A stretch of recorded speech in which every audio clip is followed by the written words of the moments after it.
मैं हूं नईम मसूद और अभी ताज़ा ताज़ा जो रिस्पॉन्ड किया है अमेरिका ने इमरान खान के हवाले से एक किए गए सवाल के जवाब में, उसकी बात करनी है। बात यह है कि इमरान खान ने एक अवामी जलसे में कहा था कि यूरोपीय यूनियन मुझे कहती है, पूछती है, रोकती है वगैरह वगैरह कि आप रशिया के दौरे पे क्यों गए। ये बात चूंकि आम हो गई थी और इस बात को कैश करवाया था जनाब इमरान खान वजीर आजम पाकिस्तान ने कि मेरे खिलाफ बैन अवी कुव्वतें सरगर्म अमल हैं जो मेरी हुकूमत नहीं चाहती। देखें, आज खुद ये एक नाकामी का एतराफ है कि मेरे खिलाफ जो है वो ताकतें हैं, बैन अवी ताकतें हैं। सब जानते हैं दुनिया अब एक ग्लोबल विलेज बन चुकी है। तो आपका वजीर खारजा इस ग्लोबल विलेज की कोऑर्डिनेशन के लिए होता है, जिस तरह शाह महमूद कुरैशी हैं। और आपकी अपनी सेंस, आपकी अपनी लीडरशिप को चुदराहट चाहिए होती है और वो सबसे बना के रखते हैं और सबसे बनानी भी चाहिए।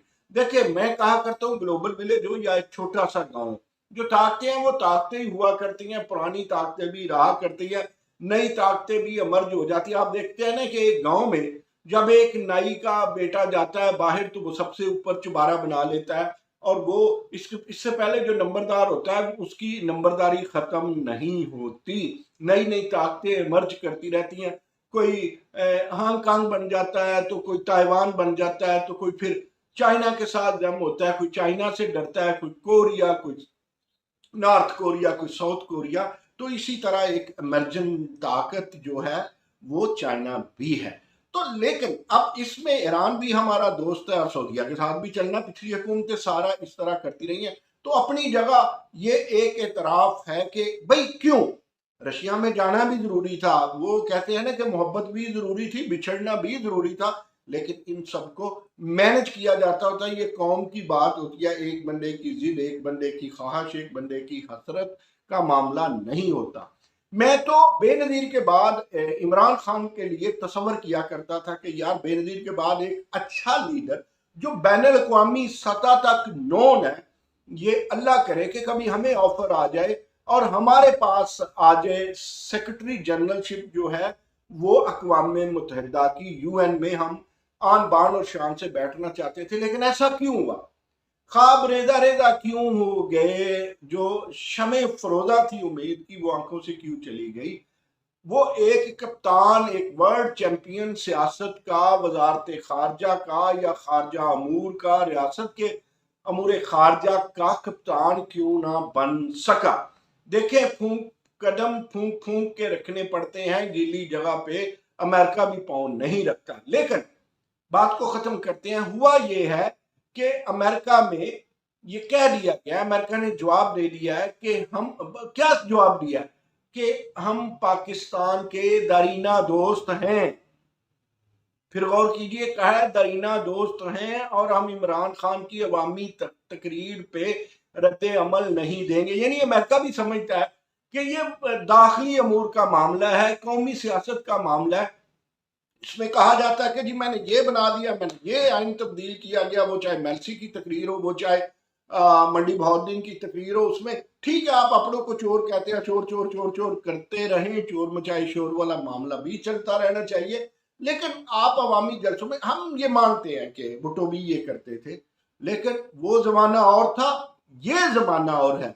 इस जमाने में इमरान खान साहब को, बैन अवी बरादरी को, जब हम ग्रे लिस्ट में पड़े हैं, अभी हमारे दीगर मामला हैं। और अब आप देखें रशिया के मुतल्लक, चाइना के मुतल्लक अमेरिका सोच रहा है कि हम पाबंदियां लगाएं, तो हम पाबंदियों के मुतहम्मल नहीं है। इमरान खान साहब कहा करते थे कि मैं कशकोल नहीं पकड़ूंगा, IMF के पीछे नहीं जाऊंगा, मेरे साथ, मेरे खिलाफ अगर मेरे 10 लोग भी हो गए। देखें, एक साल पहले जब इनके ये इत्तेमाद का वोट लेने वाले थे, 2 दिन पहले जलसे से नहीं, कौम से खिताब में इन्होंने कहा कि अपने मन मर्जी से वोट दे, मैं लोगों की कदर करता हूं, मैं जमहूरियत पसंद हूं, जिसको देना है। आज अगर सिंध असम्बली का, सॉरी, आज अगर सिंध हाउस का दरवाजे तोड़े जाते हैं और उसमें FIR भी हुकूमत की तरफ से दर्ज होती है, तो वो कैसी होगी? शख्सी जमानत पे लोग तो आएंगे, 2 MNA जो हैं क्या वो 62-63 पे पूरे उतरे हैं जो जिन्हें जमानत पे। अच्छा, शहबाज गिल जमानत पे। एक चेहरा जो मस्त हुआ जमहूरियत का इमरान खान की हुकूमत में वो ये कि वो जो आज मुनहरफ हैं लोग उनको पीछे धकेला गया और गैर मुंतखब लोगों को सामने लाए गए। इलेक्टेबल होते हैं जी। सो खैर, बात हम अमेरिका की कर रहे थे। तो जो अमेरिका है वो भी अमेरिका जिस तरह इलेक्टेबल होते हैं, लगा के खानी पड़ती है, दोस्त दोस्त होते हैं, वो तरीन हो या वो अलीम खान हो, लगा के पढ़नी पड़ती है। इसी तरह अगर अमेरिका कहते हैं हम दोस्त हैं, तो जो बैन अवी दोस्त भी हो, देखो सीधी सी बात है, सारे अपना फायदा देखते हैं। कोई इमरान खान, भुट्टो या बेनजीर या नवाज शरीफ की वजह से अपने कौमी मफादात नहीं छोड़ता। और अमेरिका, रशिया, इन सब का असूल है, वो ऐसे नहीं कुव्वतें बनी, वो कौम को साथ लेके चलते हैं, कौम की बात करते हैं, जाती अनात तकब्बर और उस पे नरगसियत पे नहीं चलते हैं। अब हमें देखना है, वजीर आजम को देखना है या आइंदा आने वाले वजीर आजम को देखना है या इस वजीर आजम को देखना है कि देखे जी गीले जगह पे पाँव नहीं है। और ग्लोबल विलेज हो या वाकई पाकिस्तान का कोई देहात हो, नंबरदार साहब के साथ भी बनानी पड़ती है, नौदौलतियों से भी बनानी पड़ती है, नंबरदार के मुकाबले पे इलेक्शन लड़ने वाले पे के साथ भी बनानी पड़ती है।